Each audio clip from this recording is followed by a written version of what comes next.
دغه عمر و د ده والي عتبه ابن فرقد نومېده. د عروه ابن فرقد چې و دا د اذربایجان نه والي و. نو اذربایجان ته چې مسلمانان لاړل عربو طالبانو الوا نه پېژندله. خبیث ورته وایي الوا ته.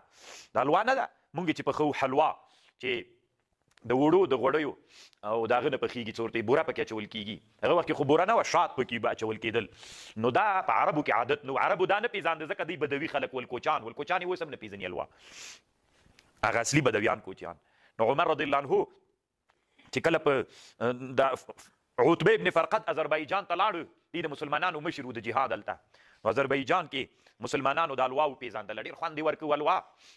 بیا یو څه ډېره الوا د ځان سره راواخیستله. دا الوا یې په هغه کې تاو کړله.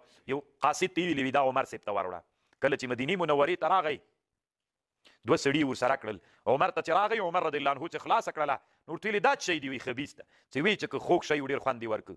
خو عمر صاحب ورته ویلې چې اذربایجان کې ټول مسلمانان په دې باندې ماړه دي. نو هغه ورته ویلې وی نه ټول مسلمانان له دې نه چېرته ماړه دي. نو عمر رضی الله عنه ورته ویلې چې دا زه نه خورم. بیرته یې وروړه. عتبه ابن فرقد ته یې بیرته وروړه. غوسه یې ورته وکړه. اما بعد خط یې ورته ولیک فانه ليس من کدک ولا من کد ابیک ولا من کد امک.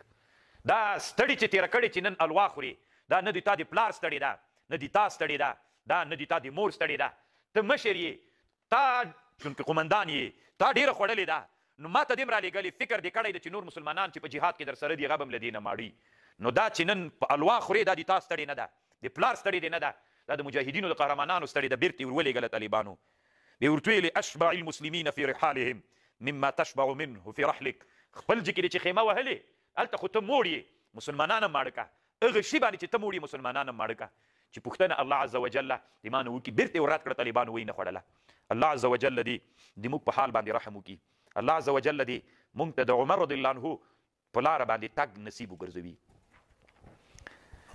عمر رضی الله عنه چې و الله عز وجل دومره عدل ورته نصیب کړی و. یو وخت کې مسک او عنبر له بحرین نه راغلل. عمر رضی الله عنه ویلې زه داسې یوه ښځه غواړم چې دا وزن کي او په وزن باندې تقسیم کي ټولو صحابو ته یې ورکي. نو هغه ورته ویلې د عمر رضی الله عنه ښځې عاتکه بنت زید بن العمر بن نوفیل. هغې ورته ویلې زه به یې وزن کم او زه ډېر ښه وزن کولی سم. عمر صاحب ورته ویلې نه ته به یې نه وزن کوې. دې ورته ویلې ولې؟ وي زه ډارېږم چې کله ته وزن وکې نو خو لاسونه خو د سړي عطرو ککړېږي که نه چې تقسیم کوي بوتلو کې اچوي. نو آخر کې چې تا لاسونه ککړ وي نو بیا به غاړه باندې به یې داسې راکش کړي او دغه ځایونو باندې به یې داسې کړي. نو دغه زیادت تا ته جایز نه ده. نور مساوي به یې تقسیم کړي خو لاسونه دي چې په تقسیم یې نه کړل وینه ته به یې نه تقسیموي. عمر رضی الله عنه یو ورځ مایي ته زړه وسو چې مایه وخوري تازه مایه. نو یرفعو ته یې ویلې چې ترې راوړه. یرفعو لاړو طالبانو چې کوم چې کې مایه پیدا کېده تازه مایه نو هغې پسې 4 ورځې تګ راتګ باندې ولګېدې.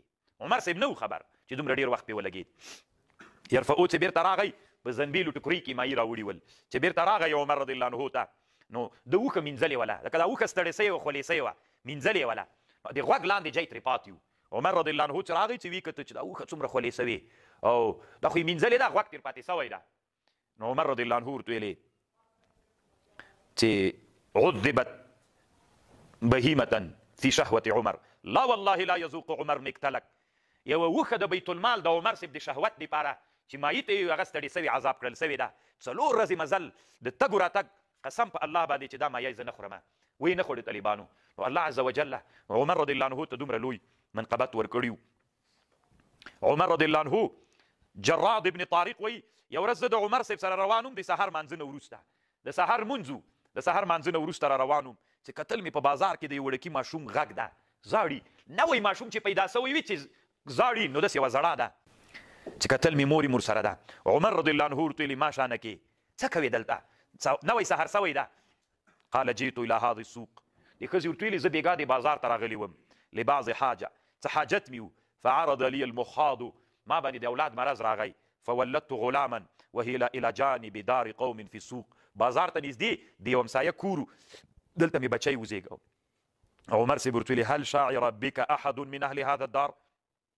د کور والا په تا پوه نه سول چې تا بچی زېږوه. اما اني لو علمت انهم شعروا بك بك ثم لم ينفعوك فعلت بهم وفعلت بهم. که زه په دې پوه سم چې دا ښځه تا چې بچی زېږو د کور والا پوه سوي وی او تا ته نفع نه وی رسولي، ما به دوی سره داسې داسې کړي ول. بیا دې ښځې ته طالبانو یو څه شربت راوغوښته د سویقو چې له غوړیو سره ګډ وي. ورته ویلې دا وچکه ځکه دا تا باندې د ولادت درد تېر سوی ده. عمر رضی الله عنه او د تا کلمو ته قوت درکوي، وینه دې بندوي او دا پیدا کوي او دا پیدا کوي. وی جومات ته ننوتلو. نو عمر رضی الله عنه دومره غمخواره سړی و کله چې د اسلامي امت رهبري ورله غاړې سوې وله. پرون خو مو واورېد طالبانو چې زه څنګه د ورځې ویده سم، د ورځې نه ویده کېږم. عمر رضی الله عنه یو ورځ عمر صاحب ده او یوه هغه ورسره ده، اسلم ورسره ده. اسلم د عمر رضی الله عنه خاص ملګری و. نو اسلم ورته ویلې دواړه روان دي چې ګوري یوه ښځه ناسته ده، خیمه ده، واړه واړه بچي ورسره دي، زاړي.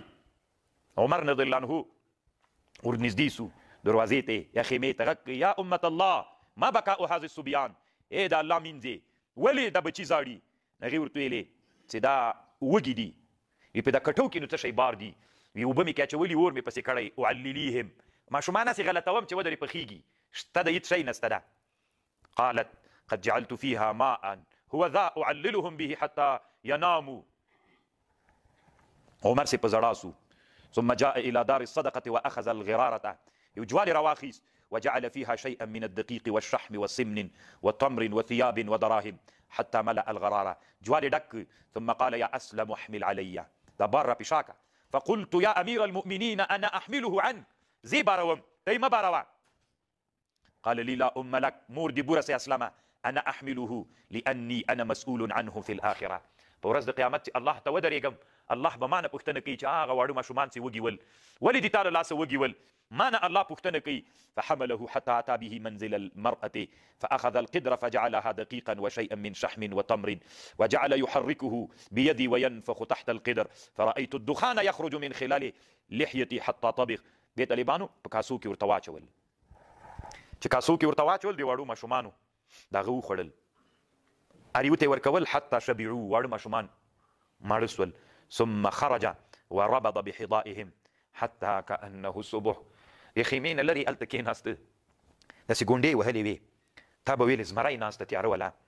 وخفت ان اکلمه، وی ما دا جرأت نسو کولی چې زه د عمر صاحب سره خبرې وکړم چې راځه لاړ سو.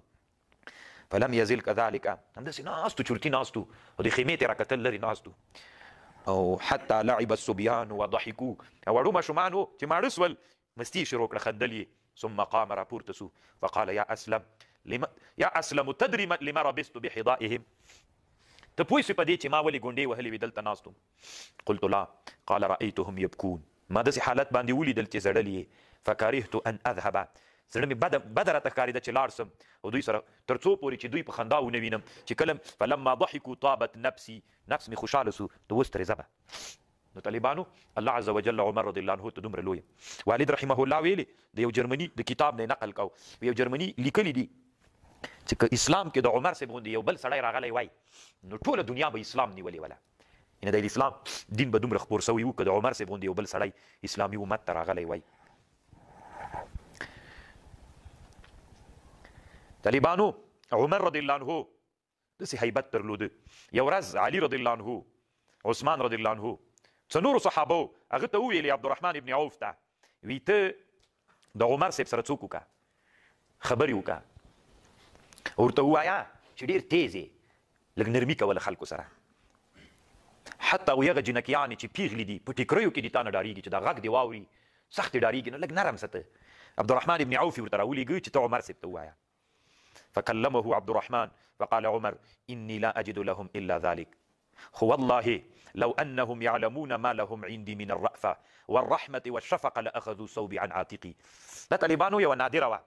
عمر صاحب ورته ویلې دا خو د دوی زړونو کې له ما نه رعب و رهبت پروت ده، اما د ما له طرف نه دومره مینه او شفقت و رحمت ده، د ما زړه په خپل رعیت دومره مهربان او مشفق ده. که دوی پوه سي چې زه څومره نرم یم، هسې د سقه او د خبرې مې هیبتي دي، که دوی په ما باندې پوه سي د ما به عین څادر له ما نه تښتوي، دومره ډېر څوک پکې پروت ده. ما کې دومره نرمي ده د ما له طرف نه، خو ښه ده چې د هغوی له طرف نه ما په زړونو کې رعب ده، اما د ما له طرف نه دومره مهرباني او شفقت ته که دوی پوه سي نو لاخذوا صوبي عن عاتقي، د ما له اوږو نه به د ما څادر او د ما کمیس وتښتوي. وابیخلي رانه دومره مې په زړه کې مهرباني او عمر رضی الله عنه ورته وویلې